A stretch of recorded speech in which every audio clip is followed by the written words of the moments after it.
Sveiki, mėlyjei Devijos draugai.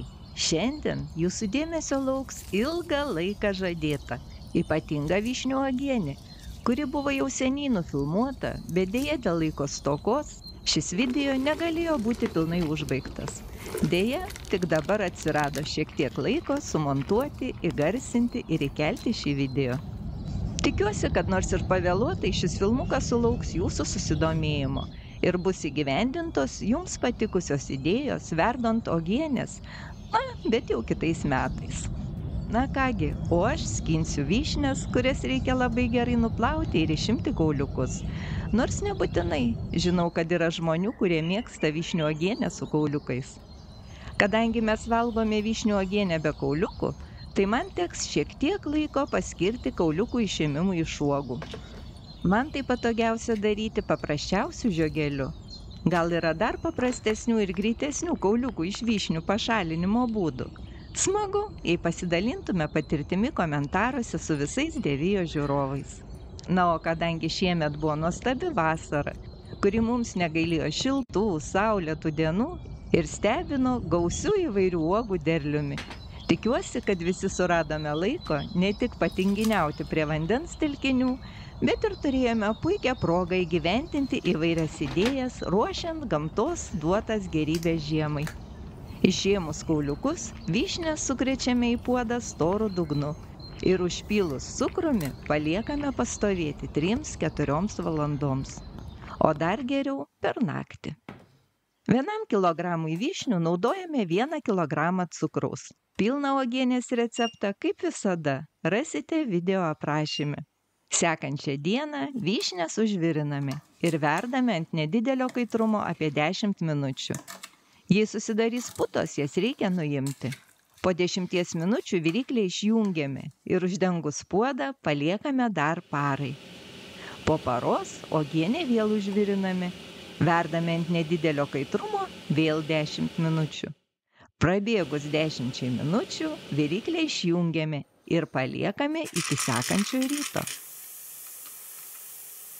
Sekantį rytą 50 gramų riešutų nuplauname ir šiek tiek paskrudiname sausoje keptuvėje. Aš naudosiu migdolus.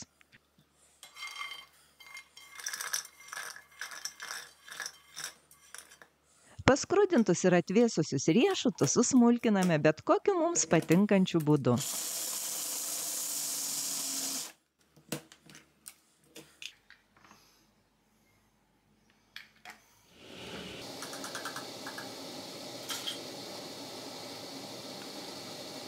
Uogienę vėl užviriname,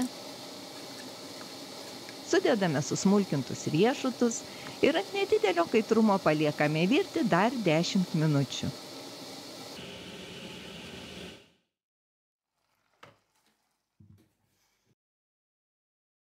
O mes tuo metu smulkiai sutarkuosime 150 gramų juodojo šokolado, kurio sudėtyje turėtų būti 70% kakavos.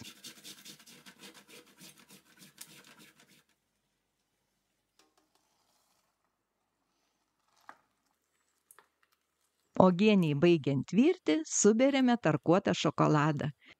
Užviriname ir supilstome į sterilizuotus stiklainius.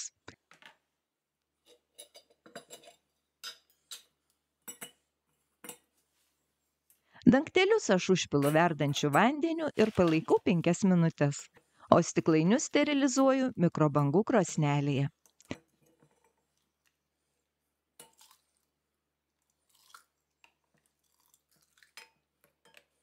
Supilstytą į stiklainius karštą uogienę sandariai užsukame dangteliais ir apvertus stiklainius paliekame atvėsti.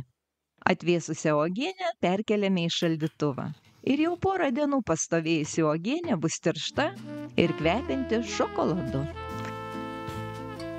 Puikiai tiks pasmaližiauti su ledais, pudingais ir blyneliais. Skanaus! O labai įdomus ir skanus japoniškas patiekalas, teriyaki domburi su malta mėsa ir pievagrybiais jau greitai lauks jūsų dėmesio Devijoje.